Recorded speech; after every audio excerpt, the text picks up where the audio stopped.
Assalamualaikum warahmatullahi wabarakatuh.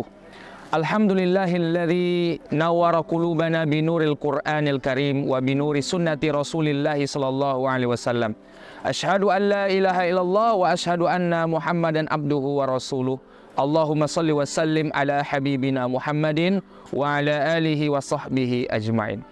Bersyukur kita kehadirat Allah atas banyaknya nikmat yang Allah berikan kepada kita yang tidak pernah bisa kita hitung, mulai dari kita bangun tidur sampai tidur kembali, nikmat Allah tak pernah putus untuk kita. Maka kata Allah, wa in ta'uddu ni'matallah la tuhsuha. Kalau seandainya kita hitung nikmat Allah pada diri kita, enggak akan pernah bisa kita menghitungnya. Tapi apa yang harus kita lakukan menyikapi banyaknya nikmat Allah pada kita? Yang harus kita lakukan hanyalah jadilah kita abdan syakuro, hamba yang bersyukur pada Allah. Kemudian di belakang daripada itu, bersama-sama kita sebagai umat Nabi berusaha kita di setiap kesempatan, di setiap waktu kita perbanyak selawat dan salam kepada beliau dengan ucapan Allahumma salli ala sayyidina Muhammad wa ala ali sayyidina Muhammad. Assalamu alayka ya Rasulullah, assalamu alayka ya Habiballah. Muslimin muslimat yang berbahagia dimanapun Anda berada, sekarang kita sudah berada di 10 hari pertama bulan Zulhijjah, yang mana bulan Zulhijjah ini adalah salah satu bulan yang dimuliakan oleh Allah, yang disebut dengan Syahrul Haram, bulan haram. Ya, apa saja bulan haram itu? Disebutkan oleh Al-Quran surah At-Taubah ayat 36. A'udzubillahi minasyaitonirrajim. Bismillahirrahmanirrahim.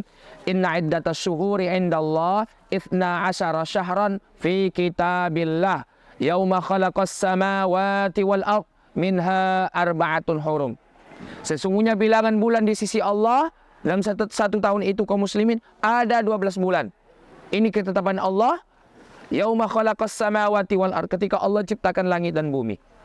Dan dari satu tahun yang terdapat padanya 12 bulan, ada 4 bulan haram. Minha arba'atun hurum. Apa saja bulan haram ini? Yang pertama adalah Rajab, yang kedua Zulqaidah, yang ketiga Zulhijjah, yang keempat Muharram. Dan sekarang kita di bulan Zulhijjah. Dan ini salah satu bulan yang disucikan, dimuliakan oleh Allah. Kemudian hadirin hadirat yang dirahmati Allah, bulan Zulhijjah ini terdapat padanya amalan-amalan khusus, yang mana amalan ini tidak ada di luar bulan Zulhijjah.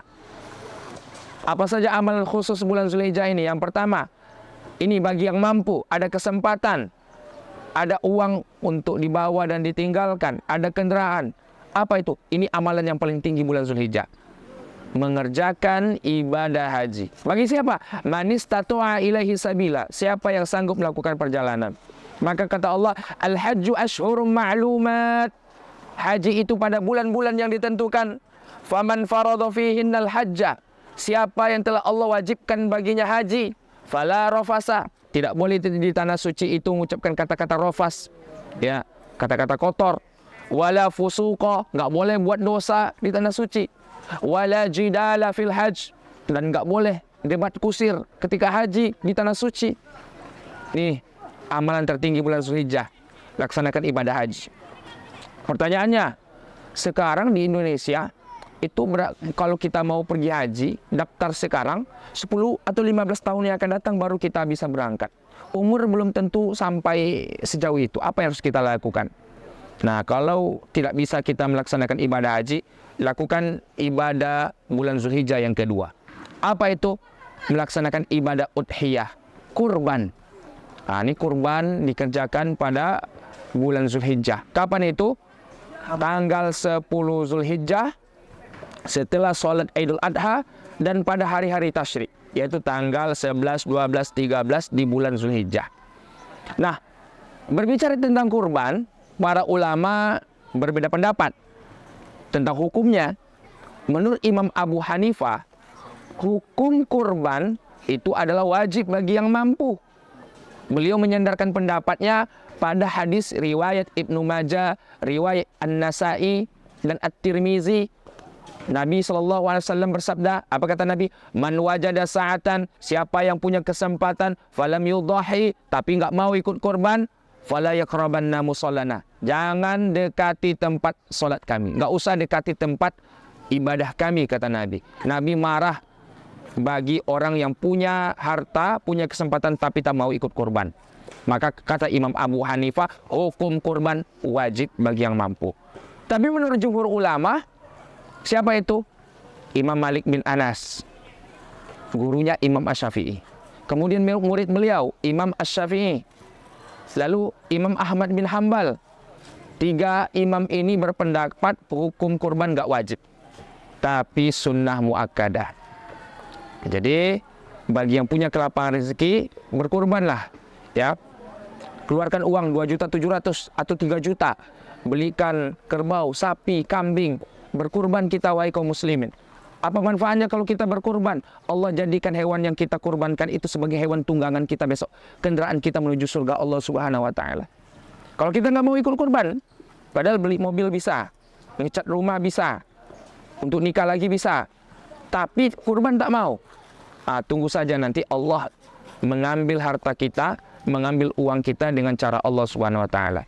Jadi harta itu titipan Allah, ya. Kalau kita keluarkan untuk kurban, Allah ganti nanti min haitsu la yahtasib, dari jalan yang kita tidak sangka-sangka. Tapi kalau kita dititipkan oleh Allah harta tapi kita tidak mau mengeluarkannya untuk kurban dengan berbagai alasan yang dibuat-buat, tunggu saja. Allah datang untuk mengambil uang kita, harta kita dengan cara Allah. Dan jangan sampai itu terjadi pada diri kita, saudaraku yang dirahmati Allah. Jadi ini pesan saya, ya. Kerjakan ibadah haji bagi yang mampu di bulan Zulhijjah. Kalau tidak mampu ikut kurban. Dan yang terakhir, kalau tidak mampu juga kurban, ekonomi kita sedang sulit, lakukan amal yang terakhir. Apa itu? Perbanyak puasa, perbanyak amal soleh, perbanyak sedekah di 10 hari pertama bulan Zulhijjah. Karena ini 10 hari pertama ini hari yang sangat dicintai oleh Allah Subhanahu wa taala. Pahala beramal di tanggal 1 sampai 10 Zulhijjah sebanding dengan beramal di 10 hari terakhir bulan Ramadan. Mudah-mudahan Allah berkahi usia kita, harta kita di bulan Zulhijjah ini. Mudah-mudahan kita termasuk hamba Allah yang bertakwa. Jazakumullah khairan jaza ala ihtimamikum. Assalamualaikum warahmatullahi wabarakatuh.